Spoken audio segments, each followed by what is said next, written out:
Life had painted Jack Miller into a corner. Each morning brought the same struggle, keeping his rundown garage alive while raising a young daughter alone.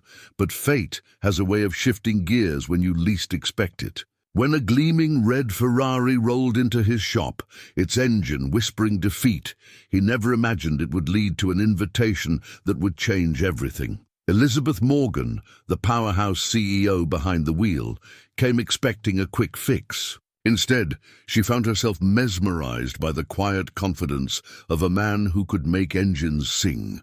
Her offer was as unexpected as it was irresistible. Join her on a cross-country drive in the very Ferrari he just restored. Could this unlikely journey prove that sometimes the greatest distances aren't measured in miles, but in the space between two hearts? Before we jump back in, tell us where you're tuning in from.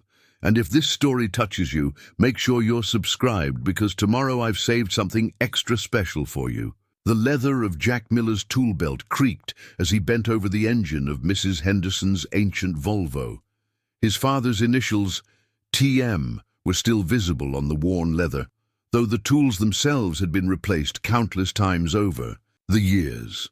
The belt was more than just an inheritance. It was a reminder of everything his father had taught him about engines, about life, and about never giving up. Dawn light filtered through the garage's grimy windows, casting long shadows across the concrete floor. Jack had been here since 5, trying to get ahead of the day's workload. The quiet hours before Emma woke were his only chance to tackle the mounting pile of bills that threatened to overwhelm his small business. "Daddy," Emma's voice echoed through the garage, still carrying traces of sleep. Jack straightened up, wiping his hands on a rag that had seen better days. His 8-year-old daughter stood in the doorway, connecting the garage to their modest apartment, her school backpack already slung over one shoulder, brown hair escaping from hastily tied pigtails. "Hey, sweetheart, you're up early." He glanced at his watch, 6:45 a.m. Emma had been waking herself up lately, setting her own alarm. It broke his heart a little, seeing her grow so independent out of necessity rather than choice. "I made breakfast," she announced proudly. "Toast isn't burned this time." Jack smiled, though his chest tightened. No child should have to learn to cook their own breakfast at 8. Since Catherine's passing 3 years ago, he'd done his best to be both mother and father. But some days, the gap felt impossible to bridge. "That's my girl." He followed her into their small kitchen, where 2 plates of slightly uneven toast sat waiting.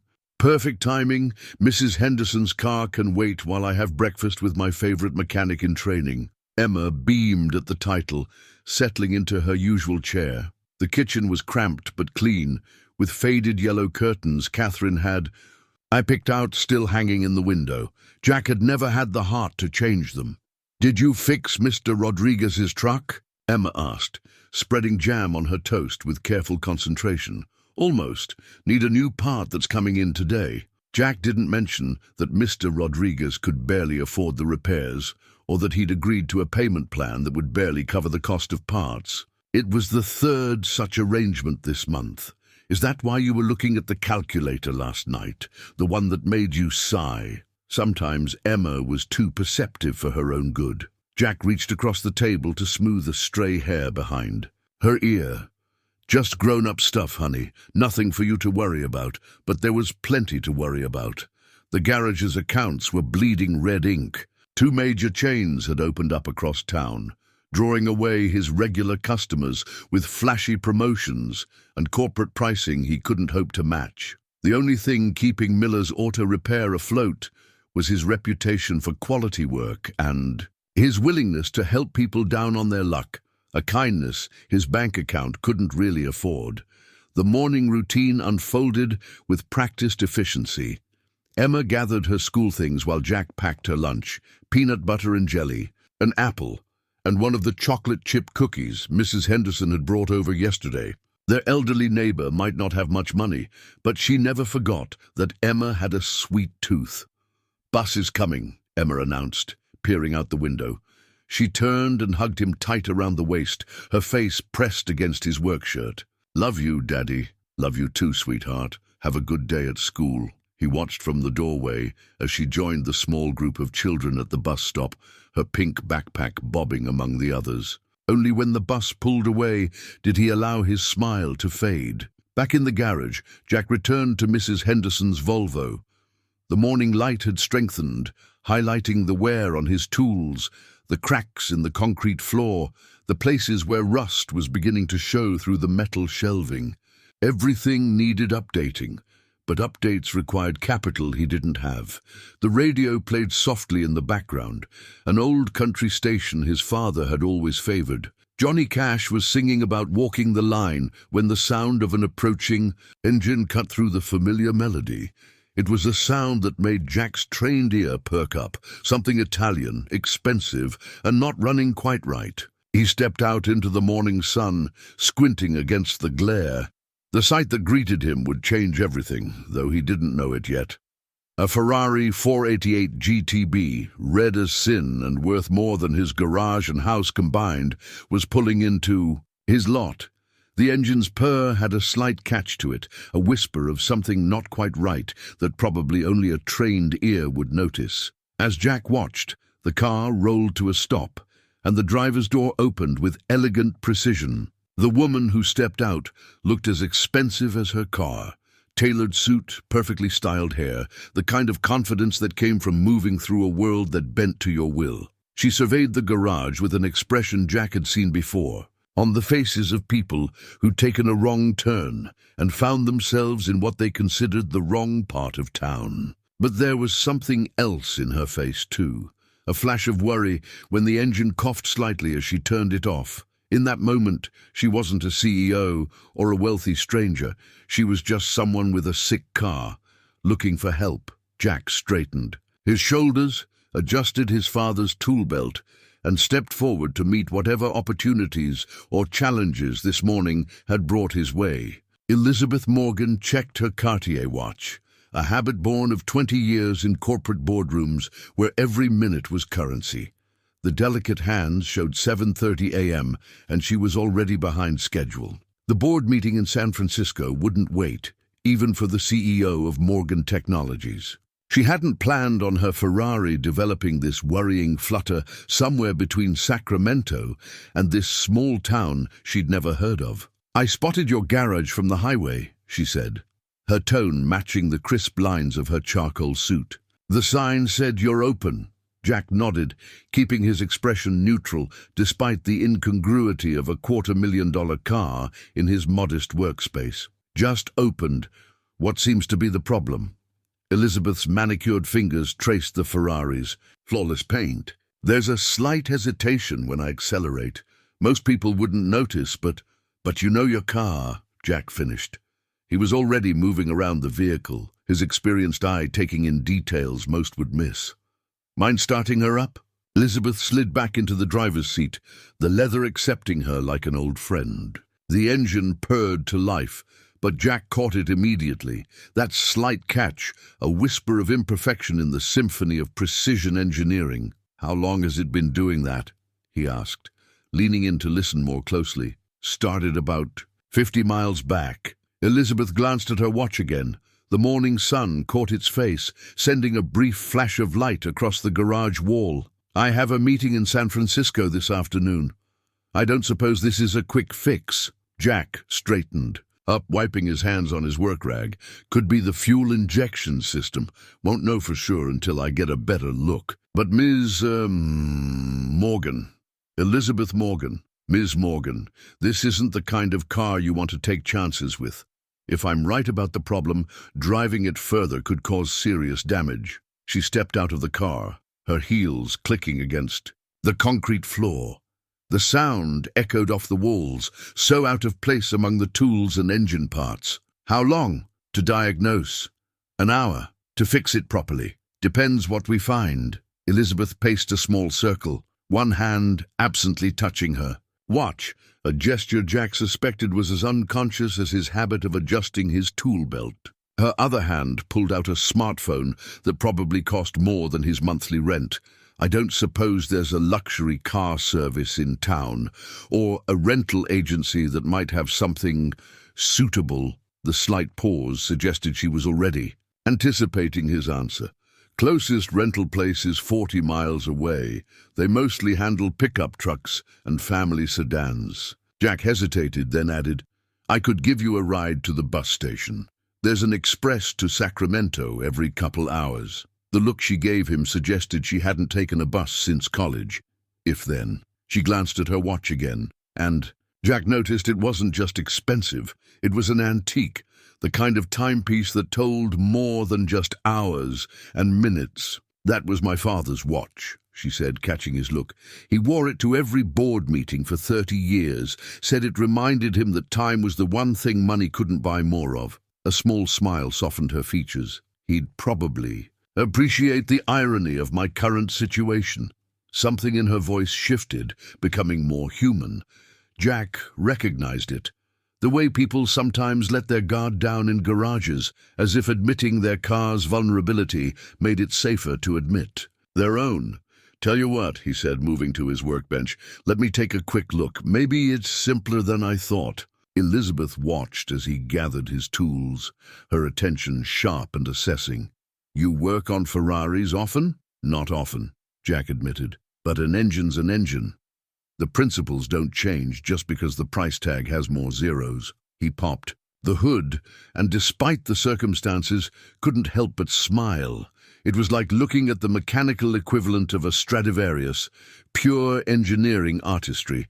But even masterpieces could hit a sour note. Beautiful, he murmured, more to himself than to Elizabeth. She moved closer, her initial skepticism giving way to curiosity. You actually mean that? Most mechanics I've dealt with just see dollar signs. My father taught me to respect every car that comes through these doors. Said it doesn't matter. If it's a Ferrari or a Fiat, someone trusted you with something important to them. That trust matters more than the price tag. Jack's hands moved with practiced efficiency, checking connections, testing responses. Elizabeth stayed nearby, her watch occasionally catching the light. He noticed she'd stopped checking it quite so often. There, he said after 20 minutes. Found your problem. Fuel injector's starting to fail. It's not critical yet, but it needs to be replaced before it causes bigger issues. How long to fix it? I can have the part here in 2 hours.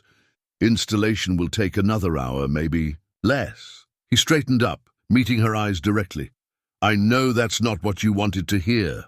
Elizabeth looked at her watch one final time, then surprised him by slipping it off her wrist and into her purse. Sometimes the universe has its own schedule.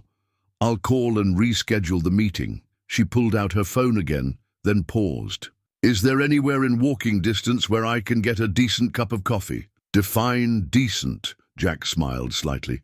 There's a diner 2 blocks down. Their coffee's not Italian, but it's honest. Honest coffee, Elizabeth repeated as if testing the concept. That sounds refreshing, actually. Thank you, Mr. Miller, Jack Miller. Thank you, Jack. She started toward the door, then turned back. This is probably an odd question, but would you join me? When you're at a point where you can take a break, I'd appreciate your insight into a few things about the car's maintenance. Jack glanced at Mrs. Henderson's Volvo, still waiting patiently for its own repairs. But something in Elizabeth's expression, a mixture of authority and uncertainty, as if she wasn't used to asking rather than telling, made him nod. Give me 30 minutes to wrap up what I'm doing here. The diner's just past the bookstore, can't miss it. After she left, Jack stood for a moment in the quiet garage, the morning sun streaming through the windows and catching the dust motes in its beam. His father used to say that opportunity sometimes wore strange disguises. Looking at the Ferrari gleaming in his worn garage, Jack wondered what kind of opportunity this day might bring. Ruby's Diner hadn't changed its decor since 1985, and that suited Jack just fine.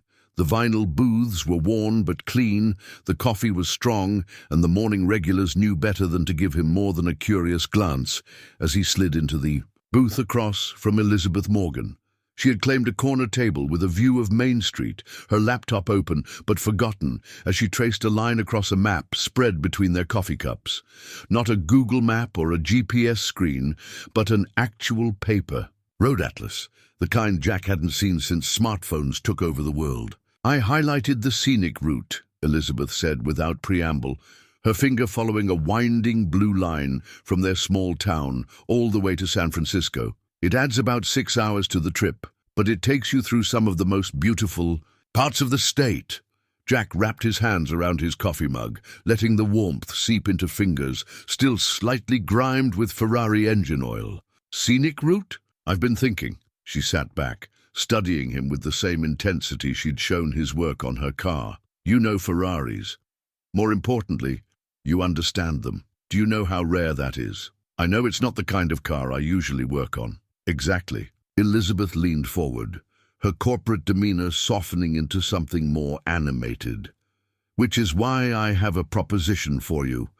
Drive with me to San Francisco. Jack nearly choked on his coffee. Excuse me? The car needs a skilled mechanic. For the journey, just in case. But it's more than that. She tapped the map. This car was meant for roads like these, not just commuting between board meetings. When I bought it, I promised myself I'd really drive it someday, really experience it. And that someday is today. Life has a way of always pushing someday into tomorrow, until suddenly you're 52, running a company your father built, and you realize you've forgotten how to do anything just for the joy of it. She smiled, a hint of self-deprecation in her expression. Maybe I'm having a midlife crisis. Or maybe I'm finally getting wise enough to seize an opportunity when I see one. Jack studied the map, his mind already calculating distances, fuel stops, potential issues. It's a generous offer, but I have responsibilities here. The garage will still be here in 3 days. I'll compensate you for your time, of course. Well above your usual rates. It's not just the garage. Jack thought of Emma, of breakfast made by small hands, of the trust in her eyes when she hugged him goodbye each morning. Understanding flickered across Elizabeth's face. The little girl in the photo on your workbench, your daughter, Emma. She's 8. Elizabeth nodded, processing this information with what Jack suspected was her business acumen kicking in. She could stay with family, friends. I'll cover any childcare costs naturally. Jack's sister Sarah had been asking to have Emma for a visit. She lived an hour away, taught elementary school, and always made time for her niece despite her busy schedule, but still.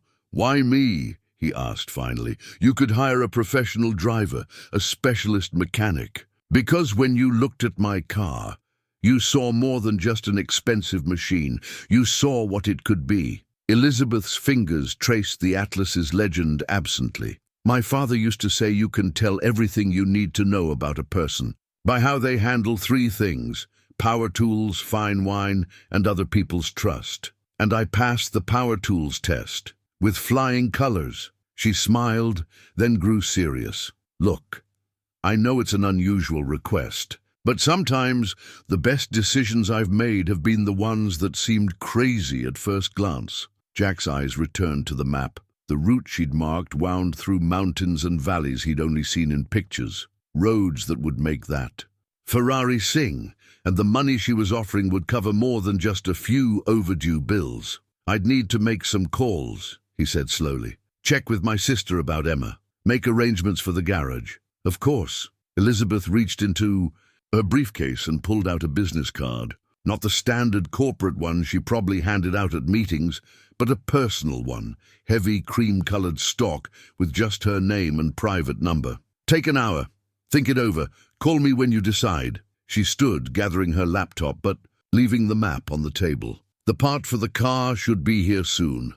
Whatever you decide about the trip, I trust you to handle the repairs. After she left, Jack sat for a long time, looking at the blue line running across the map like a river of possibilities. He thought about Emma's face this morning, about bills piling up on his desk, about the way his father's voice still echoed in his head. Sometimes opportunity knocks wearing overalls, son. Don't be too proud to answer the door. Finally, he pulled out his phone and dialed his sister's number.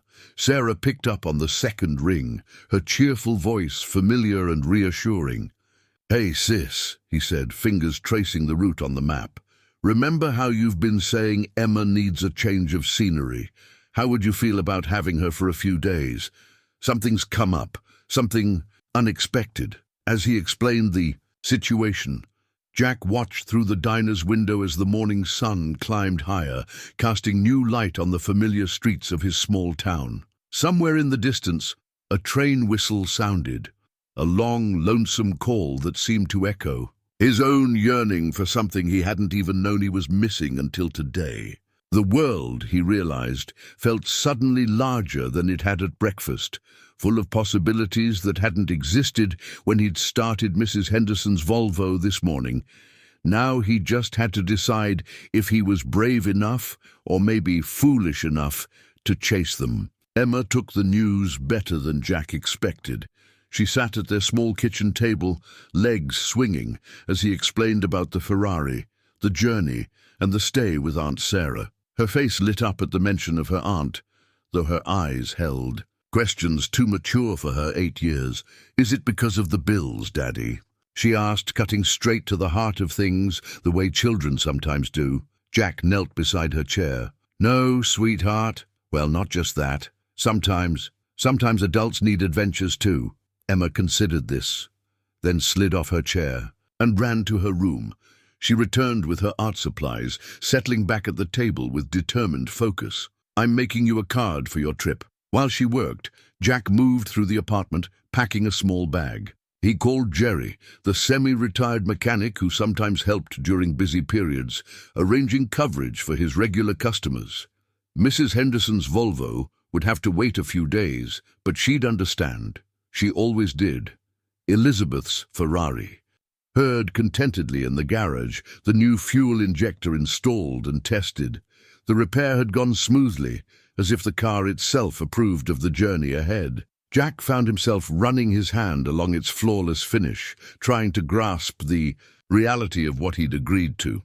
"Mr. Miller?" Elizabeth's voice caught him mid-reverie. She changed from her business suit into elegant traveling clothes, expensive but practical, like everything else about her. "Is everything arranged?" "Just about. My sister's on her way to pick up Emma. The garage is covered." He gestured. "To the Ferrari. She's ready to go when you are." Elizabeth nodded, then hesitated. "I realize I may have been presumptuous suggesting this trip. If you've had second thoughts—" "Daddy!" Emma's voice interrupted as she burst into the garage, proudly holding up her finished card. "Look what I made!" The card was a masterpiece of third-grade art. A red car, surprisingly well drawn, driving through mountains made of triangles with 2 stick figures visible through the windows. Glitter outlined the whole scene, and inside, Emma's careful handwriting. "Read, 'Come back soon, Daddy. Have a good adventure.'" Jack felt his throat tighten as he took the card. Elizabeth stepped closer, smiling at the artwork. "You're quite the artist," she told Emma. "Those mountains look just like the ones we'll be driving through." Emma beamed at the praise, then turned serious. "You'll take care of my daddy?" Something flickered in Elizabeth's eyes. Surprise. Perhaps at being handed this small but weighty responsibility. "I promise," she said solemnly. Sarah arrived soon after, her teacher's sedan a stark contrast to the Ferrari. She hugged Jack tight, whispering, "About time you did something unexpected," before gathering Emma and her overnight bag. As they drove away, Emma waving from the back window, Jack carefully tucked her card into his jacket pocket next to his heart. When he turned back to the garage, Elizabeth was studying him with an expression he couldn't quite read. "Ready?" she asked simply. Jack took one last look at his familiar world. The worn tools, the oil-stained floor, the faded sign above, the door that still bore his father's handwriting. Then he nodded, picking up his small bag.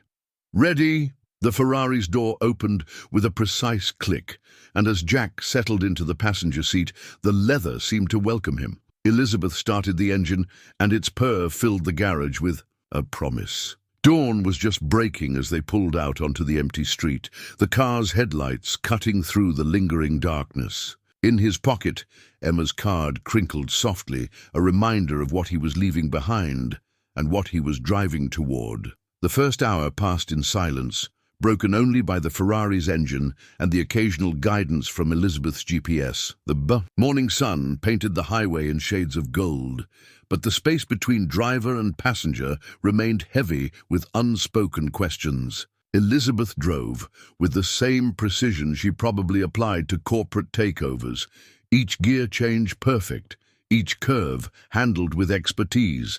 Yet Jack noticed her fingers occasionally straying to the radio controls, then withdrawing, as if unsure about breaking their careful quiet. Finally, she spoke.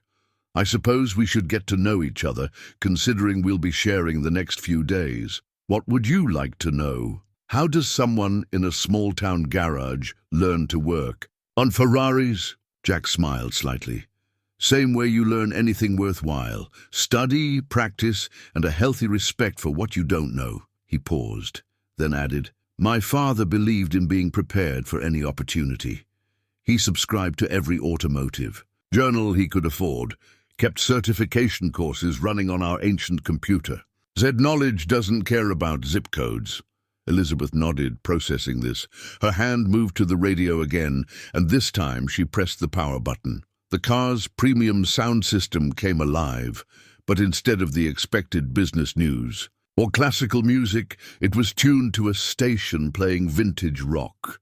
"Surprised?" she asked, catching his look. "I'm not always CNBC and Mozart." The Rolling Stones filled the cabin, and something in the atmosphere shifted. Elizabeth's shoulders relaxed slightly, her grip on the steering wheel becoming less precise, more natural. "My father had an old Grundig radio in his study," she said, eyes on the road ahead. He'd tune into rock stations while reviewing contracts. Said it helped him think outside the corporate box. A small smile played at her lips. The board members hated hearing Mick Jagger through the walls during budget meetings. Sounds like an interesting man. He was. Built the company from nothing, but never forgot where he came from.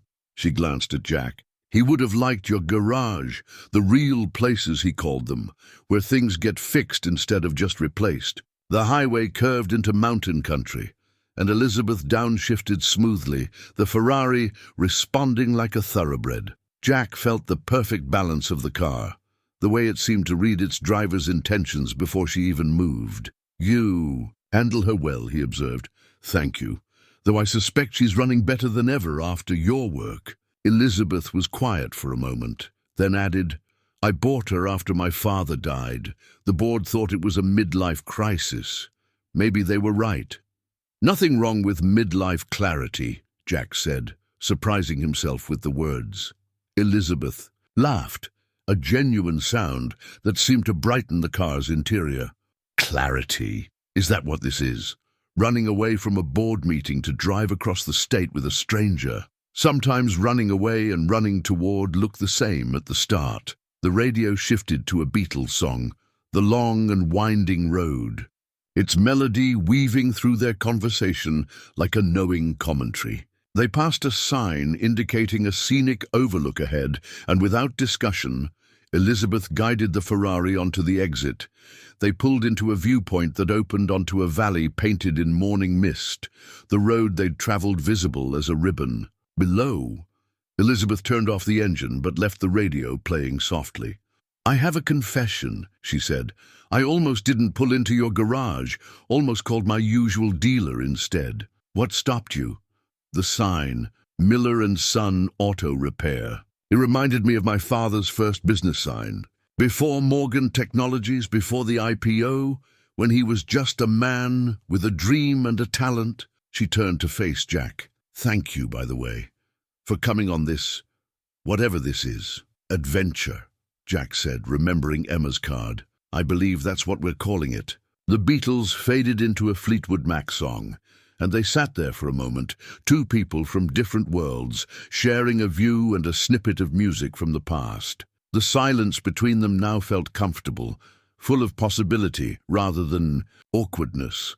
When they pulled back onto the highway, the sun was higher, the day warming up, and something had shifted in the Ferrari's cabin. Not friendship exactly, not yet, but perhaps the beginning of understanding. By mid-afternoon, they'd left the highway for smaller roads that wound through old mining towns. The Ferrari drew stares from locals unused to such machinery, growling past their vintage storefronts, but Elizabeth seemed oblivious to the attention. She was too busy listening to Jack explain the finer points of engine timing. "So, you're saying even a fraction of a second matters?" she asked, genuinely interested. "In engines, like in business, timing is everything." Jack caught himself. "Not that I'm presuming to know about your world."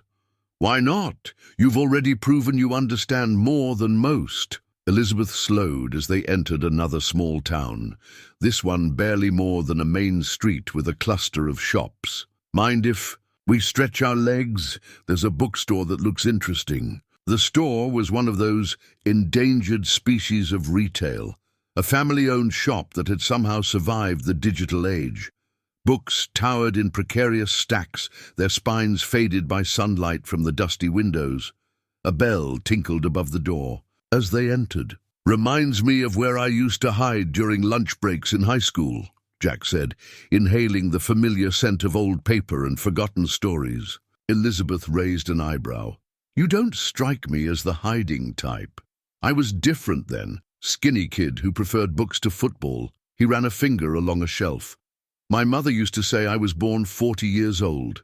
Always too serious, too focused on responsibilities. And now I'm actually 40, with real responsibilities." He smiled slightly. "Life has a sense of humor." They wandered deeper into the store, eventually separating to browse different sections. Jack found himself in photography, leafing through a book of classic cars when Elizabeth's voice called him over. "Look at this," she said, holding out a large leather-bound volume. The cover was worn smooth by time and handling, its pages thick with black and white photographs of America's great roads, Route 66, the Pacific Coast Highway, the Blue Ridge Parkway. Each image captured a moment in time when the journey mattered, more than the destination. "It's a first edition," Elizabeth said, her fingers tracing the photographer's signature. "From 1962. My father had this same book in his library. He used to show me the pictures, tell me stories about roads he'd driven in his youth." Jack studied a photograph of a convertible crossing the Golden Gate Bridge, the car's occupants frozen in eternal optimism. "We don't take Sunday drives anymore, do we? Everyone's always rushing somewhere." "Like me this morning." Elizabeth's voice held a note of revelation. "I was so focused on getting to that meeting. And now?" She closed the book carefully, but didn't return it to the shelf. "Now I'm beginning to think the universe knew what it was doing when my car developed. That problem." She paused. "Would you think I was crazy if I bought this book? Not for my office, but for the journey," Jack finished. "I think that's exactly what it's meant for." The elderly shopkeeper wrapped the book in brown paper, tying it with string, as if online shopping had never been invented. When Elizabeth reached for her credit card, Jack noticed her corporate efficiency falter, as if she too was enjoying this step back in time. Back in the car, the wrapped book sat between them like a shared secret. Elizabeth started the engine, but didn't immediately. "Pull away." "I haven't done anything spontaneous in years," she said quietly. "Every decision carefully weighed, every action analyzed for its impact on stock prices and shareholder confidence." "Sounds lonely." "It is.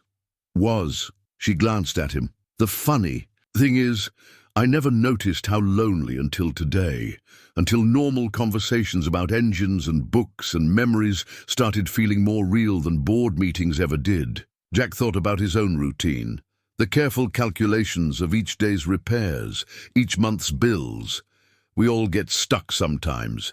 The trick is recognizing when it's happening. Elizabeth put the car in gear, but her next word suggested she was driving toward more than just their destination. "Tell me about your daughter, Emma. What's her favorite book?" As they pulled away from the bookstore, Jack found himself sharing stories about Emma's latest literary obsession, a series about a young girl who could talk to machines. Elizabeth listened, really listened, asking questions that suggested she saw Emma as a person, not just a detail to be noted. The afternoon light softened around them, and the Ferrari purred along roads that felt increasingly like paths to possibility, rather than mere pavement.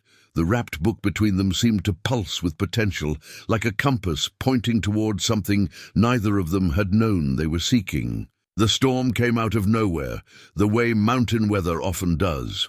One moment they were driving under scattered clouds, the next they were engulfed in a curtain of rain so thick the wipers could barely keep up. "There's a turn-off ahead," Jack said, studying the GPS. "Small town called Pine Ridge. We should wait this out." Elizabeth nodded, her knuckles white on the steering wheel. The Ferrari, for all its precision engineering, wasn't designed for these conditions. They found the exit just as the first rumble of thunder shook the air. The town's main street ended at a small motel, its vacancy sign flickering in the growing darkness. Elizabeth guided the car into the covered parking just as the storm hit full force, bringing with it marble-sized hail. "Good timing," she said, releasing a breath she hadn't realized she'd been holding. "Though I'm guessing this isn't in our itinerary. Sometimes the best parts of a journey aren't in the plan." The motel office was empty, except for an elderly clerk who barely looked up from his crossword puzzle as he handed them keys to the last two available rooms. The power flickered once, twice, then went out completely. Jack reached into his bag and pulled out a heavy-duty flashlight, its beam cutting through the sudden darkness. The clerk seemed unsurprised by the outage, simply reaching under the counter for a handful of emergency candles. "Happens every big storm," he said, finally looking up. "Generator'll kick in for the essentials, but you folks might want to grab some dinner from the diner across the street before their kitchen closes." They made a dash for it through the rain, Jack's flashlight leading the way. The diner was running on generator power, its windows glowing warm and inviting against the storm's fury. Inside, it was like stepping into a Norman Rockwell painting, red, vinyl booths, chrome fixtures, and the smell of coffee and pie. "When was the last time you ate in a place like this?" Jack asked, as they settled into a booth. Elizabeth looked around, taking in the handwritten specials board and the local photos on the walls. "Honestly, I can't remember. My meals usually involve expense accounts and wine lists." Their loss. Jack ordered coffee for both of them and on impulse added 2 slices of apple pie. As they ate, the storm raged outside, but in their booth, surrounded by the muted conversations of other stranded travelers, something shifted. Elizabeth told him about her first job out of business school, working in her father's mailroom despite her MBA. Jack shared stories about learning to be a single parent, about tea parties with Emma, and learning to braid hair from YouTube tutorials. The flashlight sat on the table between them, its beam creating a small circle of light that seemed to encourage confidences. "I haven't told anyone this," Elizabeth said, pushing her empty pie plate aside. "But I've been thinking of stepping down as CEO. Why? Because days like today remind me there's more to life than quarterly reports." She traced a pattern in the condensation on her water glass. "My father built the company to create something meaningful, not just profitable. Somewhere along the way, I lost sight of that." Thunder crashed outside, and the lights flickered again. Jack's flashlight beam remained steady, reliable. "You know what Emma said this morning?" he asked. "She said sometimes adults need adventures too. Out of the mouths of babes, right?" Elizabeth smiled, a real smile that reached her eyes. "Smart girl. She'd get that from her mother." "Catherine was brilliant," Jack said softly. "She taught literature at the community college.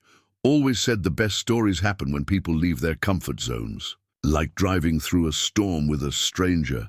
"We're not exactly strangers anymore, are we?" The question hung in the air between them, weighted with possibility. Outside, the storm began to ease, but neither of them moved to leave.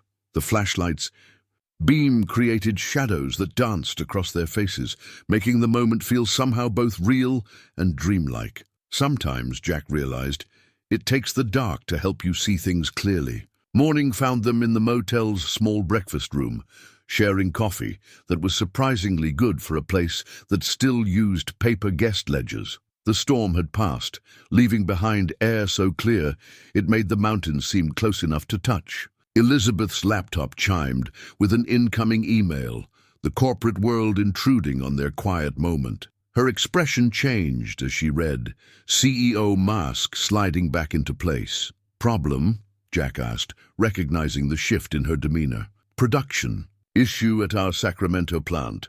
They're trying to roll out a new automated assembly line, but something's not calibrating correctly. She rubbed her temples. The project manager's requesting an emergency video call.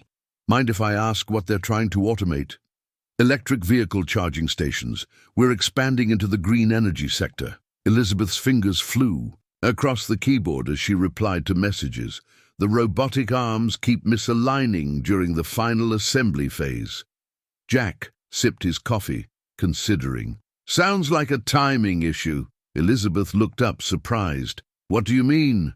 In engines, when something's misaligned, it's usually because the timing's off. Different parts moving at slightly different speeds, fighting each other instead of working together. He shrugged. Machines are machines, whether they're building things or powering cars. Elizabeth studied him for a moment, then turned her laptop so they could both see the screen. The video call starts in 5 minutes. Would you mind sitting in, just to observe? The call connected to a harried-looking project manager named David, who barely concealed his skepticism when Elizabeth introduced Jack as a consulting engineer. But as the team walked through the technical issues, Jack's quiet questions began to shift the conversation. "Show me the arm's movement again," he requested, leaning closer to the screen. "There. See how it hesitates? Like a cylinder. Misfiring." The plant engineer's eyes widened. He's right. The servos are slightly out of sync. Like an engine running rough, Jack explained. You need all the cylinders firing in perfect sequence. Your robots need the same thing, perfect coordination. For the next hour, Jack translated between the mechanical world he knew and the high-tech environment of Morgan Technologies. His practical understanding of timing and mechanical harmony helped the team identify not just the problem, but an elegant solution. When the call ended, Elizabeth sat back, looking at Jack with new appreciation. "You just saved us weeks of delays and probably millions in lost production." Just applied the basics. Machines want to work right. You just have to listen to what... And they're telling you. That's exactly what my father used to say about business. Elizabeth closed her laptop slowly. He believed in understanding things from the ground up. Said you can't lead what you don't understand. Wise man. Yes, he was. She paused, then added, "The board thinks I'm too much like him sometimes, too hands-on, too interested in the details. They want me to focus on strategy, leave the practical stuff to others. And what do you want?" "I want..." She traced the edge of her laptop, the sleek device suddenly seeming like a barrier between two worlds. "I want to feel this way more. Often, like I just solved a real problem, helped make something work better. Most days I just move numbers around spreadsheets." Jack thought about his own work, the satisfaction of fixing things, of knowing that every car that left his garage worked better than when it arrived. Maybe that's what your father understood, that real value comes from understanding how things work, not just how to profit from them. Elizabeth's phone buzzed, another corporate crisis demanding attention, but this time she didn't reach for it immediately. Instead, she looked out the window at the mountains, their peaks sharp against the morning sky. "We should get going," she said finally. "But Jack, thank you, not just for the help with the plant, but for reminding me what it feels like to solve real problems." As they packed up their few belongings and headed for the Ferrari, Jack noticed that Elizabeth left her laptop in its bag, rather than setting it up in the passenger seat as she had yesterday. Sometimes, he realized, the biggest changes start with the smallest decisions. The mountain air was cool and fresh as they pulled out of the motel parking lot, carrying with it the promise of more discoveries ahead. They found a quiet spot for lunch beside a mountain lake, the Ferrari's red reflection shimmering on the water's surface. Elizabeth had surprised Jack by suggesting they pick up sandwiches from a local deli rather than finding an upscale restaurant. "My father would have loved this," she said, sitting on a fallen log that nature had worn smooth. "He used to take me on impromptu picnics when I was young, drive us somewhere beautiful just to eat sandwiches and skip stones." What happened to those picnics? Board meetings, quarterly reports, the endless cycle of corporate life. She watched as Jack skipped a stone across the lake's surface. "Your turn. Tell me something from your past." Jack's hand went to his chest, where a small silver locket hung beneath his shirt. He pulled it out, the chain catching the sunlight. "Catherine gave me this the day Emma was born." Elizabeth moved closer as he opened the locket, revealing a tiny photograph of a newborn Emma sleeping in her mother's arms. The image was slightly faded, but clearly cherished. "She's beautiful," Elizabeth said softly. "Both of them. Catherine always said Emma got her best features from her mom." Jack's voice held warmth beneath the sadness. "The curiosity, the way she sees the world as full of possibilities. And what did she get from you? The stubbornness, probably, the need to understand how things work." He closed the locket gently. "Catherine used to joke that between her literature and my mechanics, Emma would grow up either very well-rounded or very confused." Elizabeth picked up a stone, attempting her own skip across the water. It sank immediately, and she laughed at her failure. "I was terrible at this as a kid, too. My father tried to teach me, but I was always too focused on getting it perfect, instead of just enjoying the attempt." Still a perfectionist? Reformed? Or trying to be? She selected another stone. "The board thinks perfection means never. Making mistakes. My father knew it meant learning from them." This time, her stone skipped once before sinking. Her smile of triumph was so genuine, so unlike her CEO persona, that Jack felt something shift in his chest. "Tell me about him," he said. "Your father. The man behind the company." Elizabeth was quiet for a moment, gathering her thoughts. "He built engines before he built companies. Started in his garage, just like you. Even after Morgan Technologies. Went public, he kept a workbench in his office. Said it helped him remember what really mattered." "And what was that?" "Creating something real, something that helped people." She looked at Jack. "You remind me of him sometimes. The way you talk about engines, about understanding how things work." Jack touched the locket again, thinking of his own father's lessons about engines and life. "Sounds like they would have gotten along." "They would have." Elizabeth's voice softened. "He would have appreciated this whole adventure, actually. The unexpected repair, the spontaneous road trip. He always said the best opportunities come disguised as problems." A fish jumped in the lake, sending ripples across their reflections. Jack found himself studying Elizabeth's profile, seeing not the CEO, but the woman who still remembered how to skip stones with her father. "Catherine used to say something similar," he said, "that life's biggest gifts often come wrapped in unexpected packages." Elizabeth turned to face him, their shoulders almost touching on the log. "Like a broken fuel injector." "Like a broken fuel injector." The moment stretched between them, full of unspoken possibilities. The locket felt warm against Jack's chest, and for the first time since Catherine's passing, its presence felt like a blessing rather than just a memory. Elizabeth's hand found his, hesitant at first, then sure. They sat in comfortable silence, watching the play of light on water, listening to the wind in the pines. Two people from different worlds, finding common ground beside a mountain lake. Finally, Elizabeth spoke. "We should probably get going." "Probably," Jack agreed, but neither of them moved immediately. Sometimes he realized the journey matters more than the destination.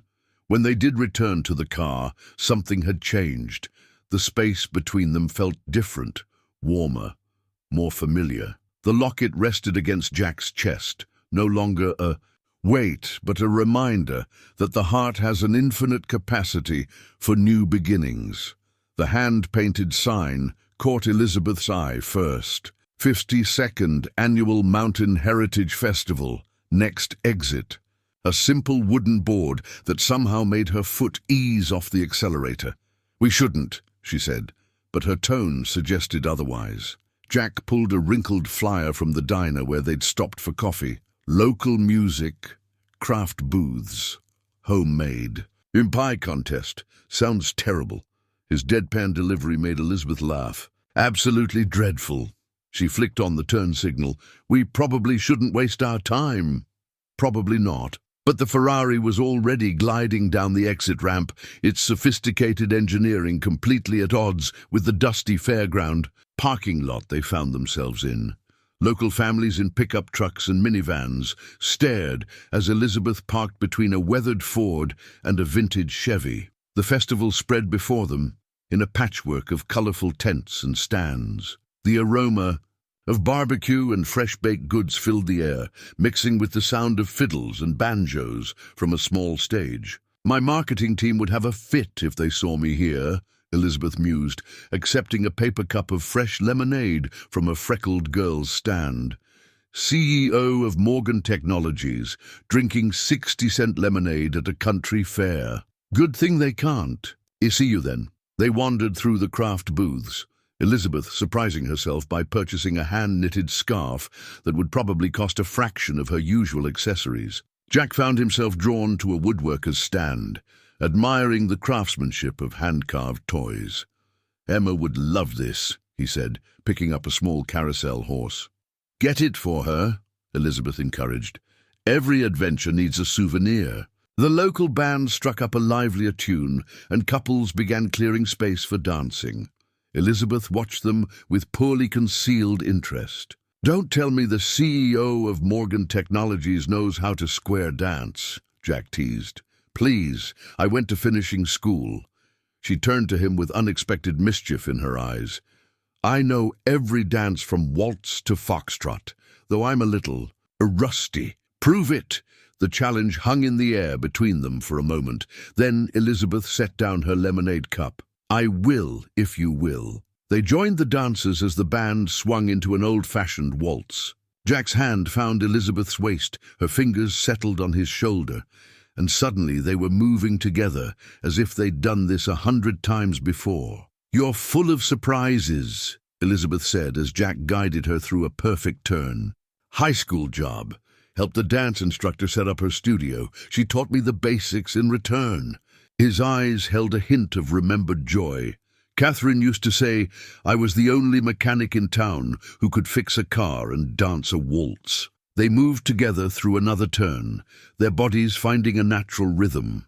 Elizabeth's corporate poise melted into something more genuine, more free. Around them the festival whirled in a blur of color and motion, but in their shared space, time seemed to slow. The waltz ended too soon, transitioning into a livelier country tune. But before they could step apart, Elizabeth's hand tightened on Jack's shoulder. One more? He pulled her closer as the fiddles sang. One more. Later, as the afternoon sun began to sink behind the mountains, they found themselves at a pie-tasting booth. Elizabeth's hair had come slightly loose from its perfect arrangement, and there was a smudge of cinnamon on Jack's shirt. Best Detour ever, she declared, sampling a slice of apple pie that would put any five-star restaurant to shame. Jack watched her, seeing not the polished CEO, but a woman who had remembered how to find joy in simple pleasures. The festival flyer poked out of his pocket, a humble paper reminder that sometimes the best moments in life are the unplanned ones. As they walked back to the Ferrari, Elizabeth humming the waltz tune under her breath, Jack realized that the distance between their worlds had shrunk to the space of a dance step. The breaking news alert on Elizabeth's phone shattered their peaceful morning drive. She glanced at the screen, and Jack watched her features harden back into the CEO he'd first met. Pull over, she said quietly. Please. He guided the Ferrari into a scenic turnout, the morning sun painting the valley below in shades of promise that suddenly felt out of reach. Elizabeth was already scrolling through a business article, her free hand clenched tight enough to whiten her knuckles. Morgan, Technology's CEO Elizabeth Morgan's unexpected absence raises questions, she read aloud. Sources inside the company suggest her failure to appear at yesterday's crucial board meeting may indicate leadership instability. Jack waited, sensing she needed space to process. Finally, she looked up. They're suggesting I'm having a breakdown. That missing one meeting means I'm unfit to lead. One meeting. The quarterly board review. I rescheduled it when we started this trip. She laughed, but there was no humor in it. Apparently that's tantamount to corporate treason. Her phone buzzed again, another news alert. Then another. The outside world was crashing in, demanding attention. There's more, she said, scrolling through messages. Problems at the garage. Jerry called. Mrs. Henderson's Volvo is making strange noises and he can't figure out why. He's worried about making it worse. The twin pressures of their separate lives pressed in on the small space they'd created together. Elizabeth's corporate world demanded its CEO back, while Jack's responsibilities pulled him toward home. I should call the board, Elizabeth said, but her hand didn't move toward the phone. Instead, she pulled up the article again, staring at its harsh headlines as if they might somehow soften. My father built this company from nothing, she said, quietly. 30 years of work, of innovation, of caring about more than just profit margins. And now they're acting like taking 3 days off is a sign of mental instability. Jack thought about the woman who'd danced with him at the festival, who'd bought handmade scarves and eaten pie with simple joy. Would your father have wanted you to live like this, always at their beck and call? Elizabeth paused, considering. No, he wouldn't. He used to say that the moment you become a slave to the business is the moment you lose the vision to lead it. Her phone buzzed. Again, and this time she turned it off completely. The silence that followed felt like both a victory and a question mark. What about Mrs. Henderson's car? She asked. Jerry's a good mechanic, but that Volvo's temperamental. It needs... Jack trailed off, remembering all the responsibilities waiting at home. Elizabeth watched him, understanding dawning in her eyes. It needs its mechanic, the one who knows its quirks. The moment stretched between them, reality intruding on their carefully constructed bubble of escape. The newspaper article glowed, accusingly on Elizabeth's phone screen, its headlines a reminder of the world they'd temporarily left behind. We knew this couldn't last forever, Jack said gently. Didn't we? Elizabeth's voice held a note of challenge. Who says we have to play by their rules? Who says a CEO can't take time to remember why she loved the work in the first place? She picked up her phone again, but instead of calling the board, she pulled up a photo from the festival, the two of them mid-dance, caught in a moment of perfect understanding. Look at this, she said. When was the last time either of us looked this happy, this real? Jack studied the photo, seeing what she meant. They looked like different people, unburdened, authentic, alive. The garage needs me, he said softly.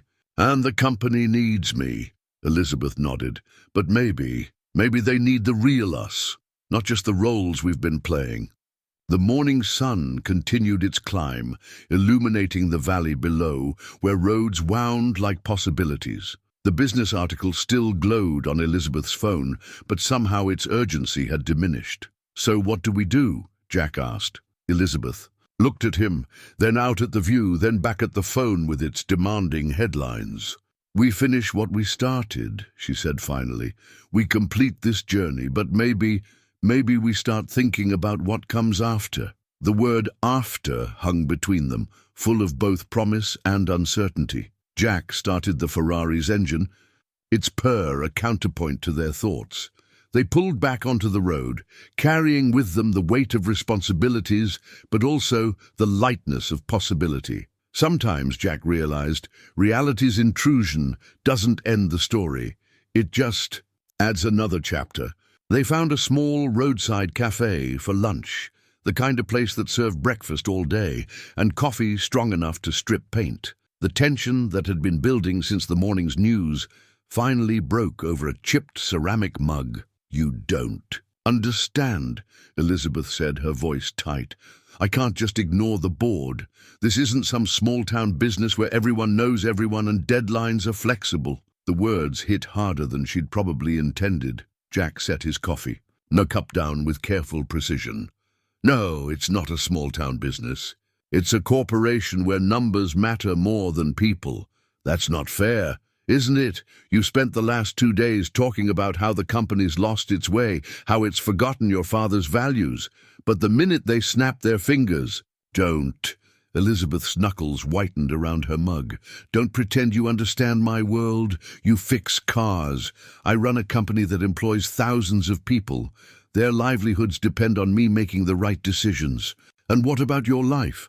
Does that matter at all in the grand corporate scheme? Elizabeth pushed back from the table abruptly.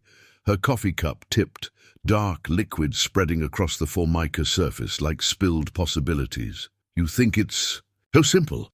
Just follow your heart, ignore responsibilities. Must be nice in that uncomplicated world of yours. Uncomplicated? Jack's laugh held no humor. Try raising a daughter alone while keeping a failing business afloat. Try explaining to an 8-year-old why Daddy can't make it to her school. Play because Mrs. Henderson's car needs fixing and we need the money. The broken pieces of Elizabeth's cup lay between them, like the shards of whatever they'd been building these past days. I shouldn't have come, Elizabeth said quietly. This whole trip was a mistake. Why? Because it showed you a life beyond quarterly reports? Because it made me think things could be different. The words burst out of her. Because for 2 days I felt like myself again, not just the CEO of Morgan Technologies, but it's not real, is it? This little escape of ours? Jack stood, throwing some bills on the table. Felt pretty real to me, but maybe I was wrong. Maybe you're exactly where you belong, in that corporate tower, surrounded by people who measure worth in stock prices. And you're exactly where you belong, in that little garage, fixing other people's problems, because you can't face your own. They stared at each other across the coffee-stained table, both shocked by the cruelty of their words. The cafe's other patrons studiously looked away, giving them the privacy to wound each other. I need some air, Jack said finally. Fine. He walked out into the parking lot. The mountain air that had seemed so fresh this morning, now bitter, in his lungs. The Ferrari sat gleaming in the sunlight, indifferent to the human drama unfolding around it. Inside, Elizabeth stared at the broken cup, at the coffee seeping into the paper napkins. A waitress appeared with a cloth, quietly cleaning up the mess. Been married long? The waitress asked, her tone suggesting she'd seen this scene before. It's not like that. Honey, I've been serving coffee for 30 years. I know something breaking when I see it. She paused in her wiping. Question is, are you going to sweep it up and throw it away or try to fix it? Elizabeth looked out the window to where Jack stood, his back to the cafe, shoulders rigid with hurt and anger. She thought about board meetings and quarterly reports, about mountain festivals and waltzes under open skies. I don't know if it can be fixed. Most things can, the waitress said, gathering the broken pieces, if you want them to be. Outside, Jack watched clouds gather over the mountains. He thought about Emma's card, still in his pocket. Have a good adventure, Daddy. Some adventure, some escape. But even as the anger churned, he remembered Elizabeth's face while dancing, her laugh over diner pie, the way she'd listened, really listened, when he talked about engines and dreams. The cafe door chimed. Jack didn't turn, but he felt Elizabeth's presence behind him. I'm sorry, she said softly. I didn't mean... I know. Me neither. They stood in silence, watching the clouds build. Sometimes broken things can't be mended. But sometimes the breaking is just part of finding a new way to fit together. They drove in silence as day faded into dusk, the Ferrari eating up miles, while the space between them felt like a chasm. Elizabeth had taken the wheel again, her movements precise but mechanical, as if she was operating machinery rather than driving a car she loved. The Grand Canyon appeared first as a suggestion of emptiness on the horizon, then as a vast darkness that swallowed the stars. they found a small lodge on the rim, checking into separate rooms without discussion. The night stretched long and sleepless for both of them. Jack's phone buzzed at 4 a.m., a text from Elizabeth. "Meet me at the rim before sunrise." He found her at a viewpoint just east of the lodge, wrapped in her new handmade scarf against the pre-dawn chill. The canyon was still invisible, a void waiting for light to give it form. "I couldn't sleep," she said as he approached. "Kept thinking about what that waitress said about broken things, the one with the coffee cup. She asked if we were going to sweep it up or try to fix it." Elizabeth turned to face him. "I've been sweeping things away my whole life. Problems, feelings, anything that complicated the narrative." The first hint of dawn touched the eastern sky, a pale luminescence that barely suggested what was to come. "My father used to say that the most important moments in life happen in the dark," Jack said quietly. "When you can't see the path ahead, but you take the step anyway." Is that what we're doing here? Taking steps in the dark? Maybe. Or maybe we're just two people who forgot how to be anything except what others needed us to be. The light strengthened, beginning to reveal the canyon's depths. Colors emerged from shadow, reds, golds, purples, layered like time itself. "I was wrong," Elizabeth said, "about your world being uncomplicated, about any of this being simple. I was wrong. Too, about you just being a corporate puppet, about understanding what you carry." The sun's first direct ray struck the canyon's far rim, igniting the rock face like a flame. Elizabeth caught her breath at the transformation. "Look at that," she whispered. "All those layers built up over millions of years, each one telling its own story, each one shaped by what came before," Jack added, understanding what she meant. "But still becoming something new." They watched in silence as the sun painted the canyon in morning glory, shadow and light dancing across depths that had waited eons for this particular dawn. "I don't want to go back to who I was," Elizabeth said finally, "to what I was." "Then don't." She turned to him, her face softened by the morning light. "Is it that simple?" "No, but maybe that's the point. Maybe we're not supposed to have it all figured out." Jack stepped closer, close enough to see the sunrise reflected in her eyes. "Maybe we're just supposed to be brave enough to try something new. Like a CEO who remembers how to dance? Like a mechanic who dreams bigger than his garage." The sun cleared the horizon fully now, flooding the canyon with light that revealed every crag and crevice, every shadow and possibility. Elizabeth's hand found Jack's, their fingers intertwining with the naturalness of puzzle pieces, finding their fit. "I'm sorry," she said softly, "for what I said about your garage, about fixing other people's problems. I'm sorry, too, for judging your world without understanding it." She squeezed his hand. "Maybe that's what this whole journey has been about. Understanding each other's worlds. And maybe finding a new one." The question hung between them like the morning mist in the canyon below. Then Elizabeth turned to face him fully, her free hand coming up to rest against his chest, where Emma's locket lay beneath his shirt. "Maybe," she whispered, and then she was kissing him, or he was kissing her, and the sun wrapped them in light that made everything old feel new again. When they finally drew apart, the day was fully born around them. Below, the canyon stretched away to the horizon, its paths winding like possibilities. "So what now?" Elizabeth asked, but her tone suggested she already knew the answer. "Now we finish what we started. Together." They stayed at the rim until the morning tour buses began arriving, breaking their private moment. But as they walked back to the Ferrari, hands still linked, they carried the sunrise with them, a reminder that even the deepest canyons can be bridged by morning light. The California coast appeared on the horizon like a promise, sunlight glinting off the Pacific. Elizabeth eased the Ferrari onto a scenic overlook, and they sat in comfortable silence, watching waves break far below. "I've been thinking," she said finally, pulling 2 plane tickets from her bag, "about the return journey." Jack took the tickets, noting the first-class designation. "That's quite an upgrade from my usual travel arrangements." I thought, she hesitated, choosing her words carefully. I thought we could fly back together. Give us time to figure things out before reality crashes back in. The tickets lay between them like a bridge between their worlds, or perhaps a question mark. And what exactly are we figuring out? Jack asked softly. Elizabeth turned in her seat to face him fully. I've been making calls.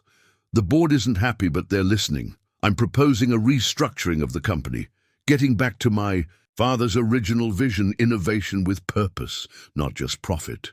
And how does that work?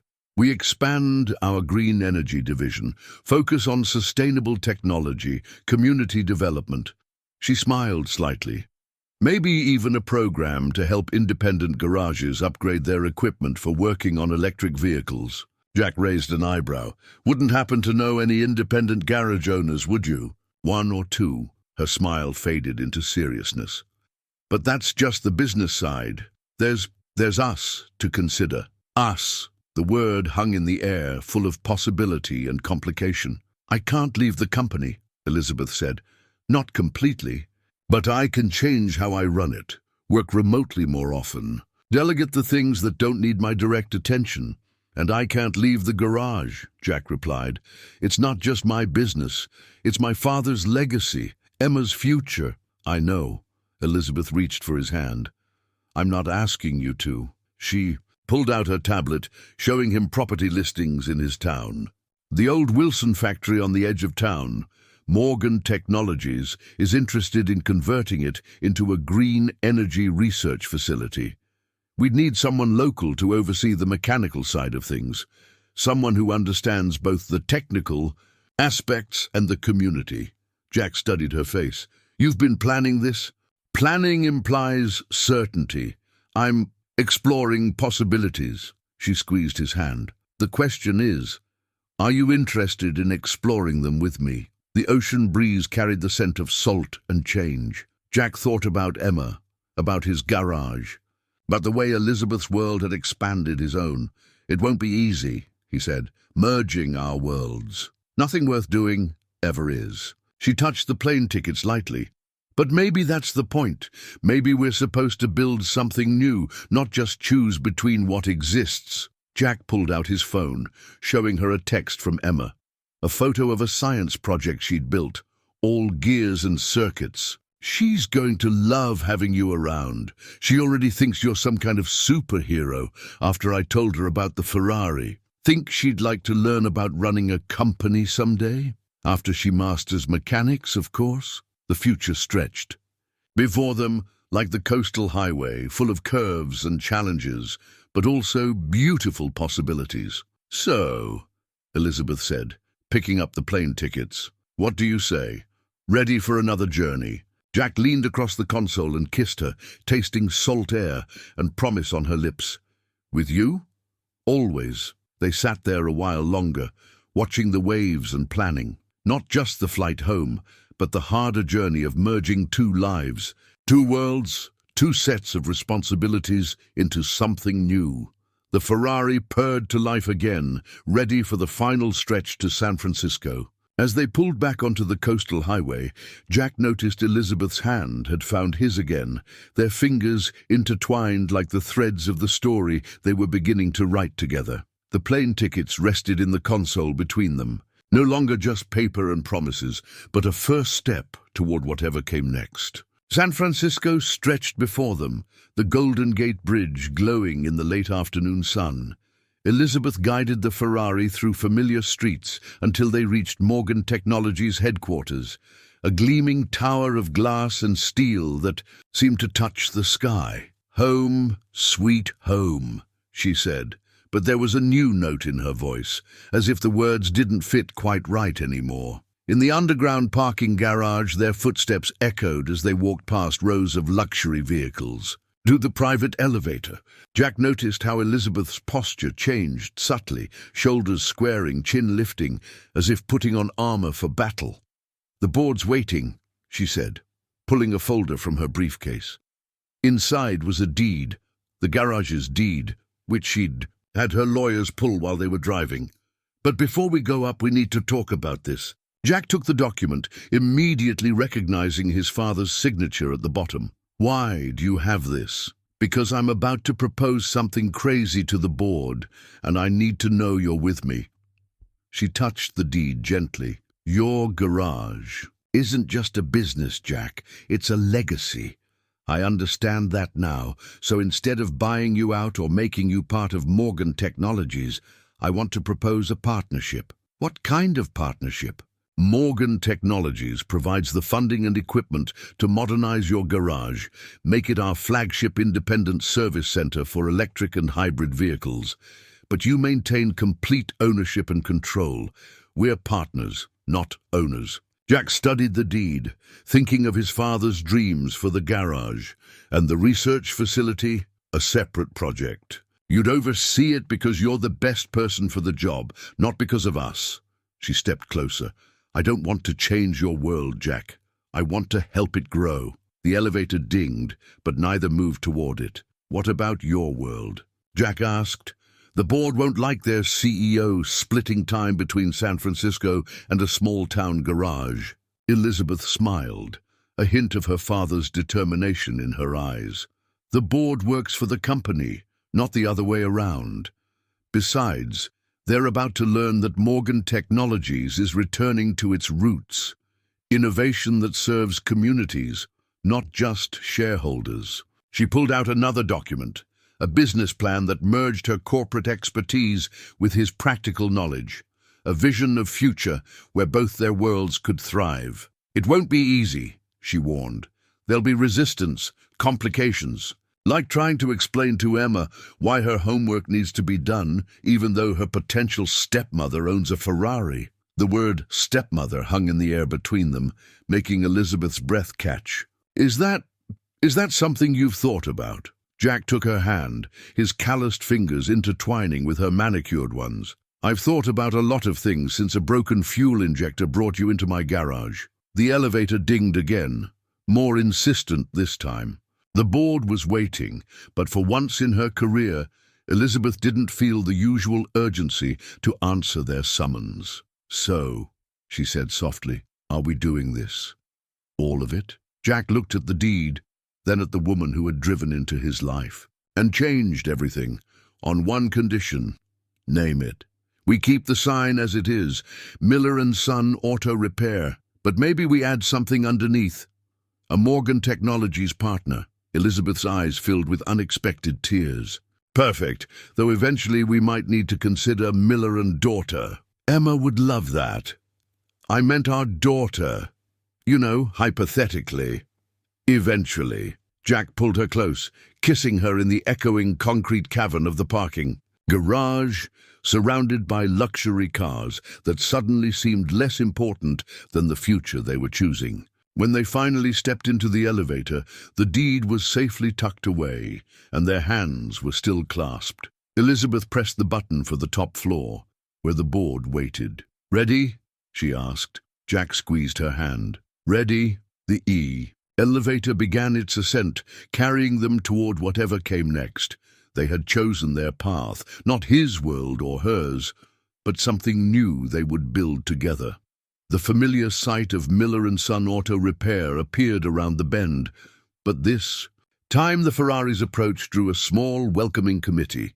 Emma stood bouncing on her toes beside Aunt Sarah, and even Mrs. Henderson had come out to witness the return of their prodigal mechanic. Elizabeth pulled into the garage with the same precision she'd shown that first morning, but now the space felt different, not just a random stop on her journey, but the beginning of something permanent. Emma launched herself at Jack the moment he stepped out of the car.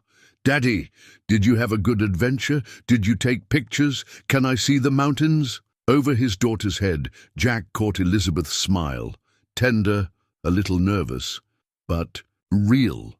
They'd agreed she would stay in town for a few days, getting to know Emma better while they worked out the details of their new arrangement. "I brought someone back with me," Jack said, setting Emma down. "Remember Elizabeth, the lady with the Ferrari?" Emma studied Elizabeth with undisguised curiosity. "Are you going to be Daddy's girlfriend now?" Sarah unsuccessfully stifled a laugh, while Mrs. Henderson smiled knowingly. Elizabeth knelt to Emma's level, reaching into her bag. "Actually, I brought you something." She pulled out a small box. "Your dad told me you like to understand how things work." Inside was a set of keys. Not just any keys, but an antique set that had belonged to Elizabeth's father. "These opened the first Morgan Technologies workshop," she explained. "Dad kept them to remind himself where we came from. I thought maybe you'd like to start your own collection." Emma held the keys reverently. "Did they fix cars there too?" "They built things, special things that help people." Elizabeth glanced at Jack. "Just like your dad does." Mrs. Henderson stepped forward, her kind face wrinkled with pleasure. "Well, I for one am glad you're back, Jack. That nice Jerry fellow tried his best. With my Volvo, but—" She turned to Elizabeth. "You'll have to get used to sharing him, dear. Half the town depends on him." "I'm counting on it," Elizabeth replied. "That's part of why I fell in love with him." The words slipped out naturally, as if she'd been saying them for years, instead of for the first time. Jack's hand found hers, squeezing gently. Sarah, ever the practical one, herded everyone inside for the welcome home dinner she'd prepared. The small apartment above the garage had never held so many people, but somehow they all fit. Emma showing, Elizabeth her room, Mrs. Henderson fussing over the food, Sarah watching it all with quiet satisfaction. Later, after Emma was in bed and their guests had gone home, Jack and Elizabeth stood in the garage. The Ferrari gleamed under the fluorescent lights, but now it was just a car. Beautiful, but not as beautiful as the future it had helped them find. "So," Elizabeth said, fingering the apartment keys she'd been given, "think you can get used to having a CEO around the place? Think you can get used to small-town life, at least part-time?" She looked around the garage, seeing not its limitations but its potential. "I think I'm already home." The keys jingled softly as Jack pulled her close. Through the office window, they could see the garage's sign, still lit despite the late hour. Soon it would carry the additional line about Morgan Technologies. But for now, it was exactly as his father had left it. "Welcome home," he whispered, and kissed her. Upstairs, Emma's collection of keys lay on her bedside table, the Morgan Technologies originals now central to her display. They caught the moonlight through her window, gleaming like possibilities. Tomorrow would bring challenges, merging their lives, explaining their choices to the board, beginning the careful dance of becoming a family. But tonight, in this moment, everything was exactly as it should be.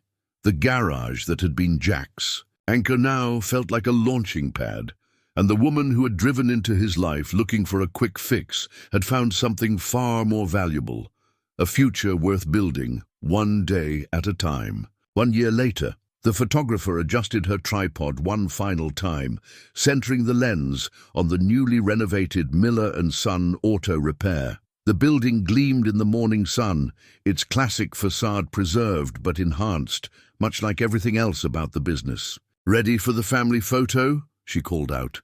Elizabeth emerged from the office, where she'd been on a video call with the board. These days, she split her time between San Francisco and the garage, running Morgan Technologies with a new perspective that had actually improved both profits and innovation.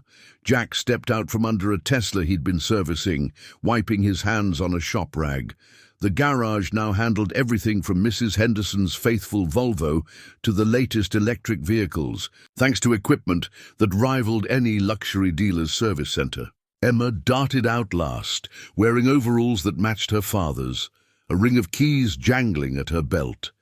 At 9, she was already showing an aptitude for both mechanics and business that made both her parents proud. The family gathered in front of the sign, which now read, "Miller & Son Auto Repair, a Morgan Technologies partner family-owned, since 1975.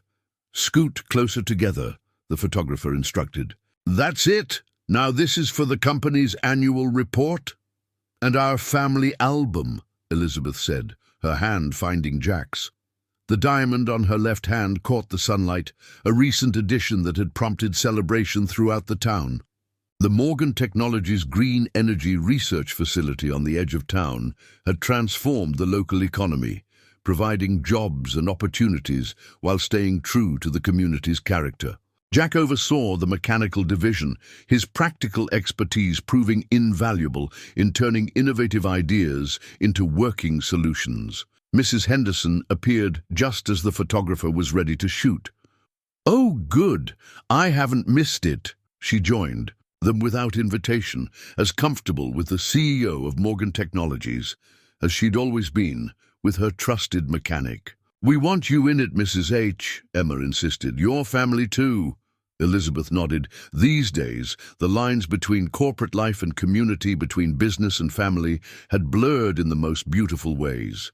The photographer snapped several shots, capturing not just poses, but genuine moments, Jack showing Emma how to hold a wrench just right, Elizabeth laughing at something Mrs. Henderson said, the proud sign above them all. Later that evening, after Mrs. Henderson had gone home with her Volvo running smoother than ever, the family sat in their expanded apartment above the garage. The walls now held both corporate awards and Emma's school artwork, family photos, and business achievements, sharing space as naturally as their lives had merged. "The board loved the new community outreach program," Elizabeth said, curled against Jack on the couch. "We're expanding it to other small towns." "Mom said I can come to the next board meeting," Emma announced proudly. She'd started calling Elizabeth Mom 6 months ago, as naturally as breathing. "After you finish your science project," Jack reminded her. Speaking of which, Emma pulled out her latest creation, a miniature electric engine she'd built herself. "Can we test it in the garage, please?" They headed downstairs, their footsteps echoing through the space that had witnessed the beginning of their story. The Ferrari still visited occasionally, though these days it shared garage space with a more practical family car. Jack watched his daughter and wife huddle over the tiny engine, both faces lit with the same curiosity and determination. Outside, the sun was setting on another day in a life that had turned out better than any of them could have planned. The family photo would soon hang both here and in the Morgan Technologies boardroom, a reminder that sometimes the best innovations aren't technological at all. Sometimes they're about finding new ways to bring people together, to merge different worlds into something stronger than either could be alone. A car pulled into the garage, their last appointment of the day. As Jack went to greet the customer, he caught Elizabeth's eye and smiled. Some might call what happened to them a fairy tale, but they knew better. It wasn't a fairy tale, it was better, it was real. And like all the best stories, it wasn't really about a Ferrari with a broken fuel injector or a CEO finding her way back to what mattered. It was about the courage to take chances, to build something new, to believe that love could bridge any distance, even the space between a corporate tower and a small-town garage.